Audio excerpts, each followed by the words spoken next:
بسم اللہ الرحمن الرحیم۔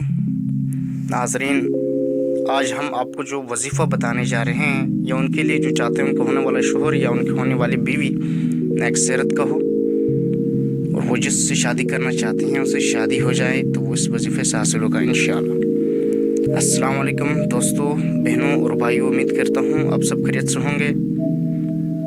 آپ سب پر اللہ کی کروڑوں اور برکتیں نازل ہوں۔ اللہ پاک آپ سب کو ہمیشہ خوش شاداب رکھیں، آمین۔ ہمیں اپنی دعاؤں میں یاد رکھیں۔ ناظرین، آپ ہمیں اور ہمارے کام کو سپورٹ کرنے کے لیے ویڈیو کو لائک ضرور کریں، اس سے ہماری حوصلہ افزائی ہوگی۔ صرف 11 مرتبہ پڑھیں، جس کو چاہیں گے اس سے شادی ہو جائے گی۔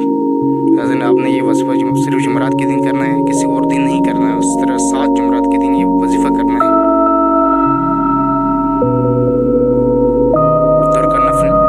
حاجت پڑھ کر اس کے بعد 11 مرتبہ درود پاک پڑھنا ہے۔ اس کے بعد 11 مرتبہ پارہ نمبر 29 سورہ مزمل پڑھنا ہے۔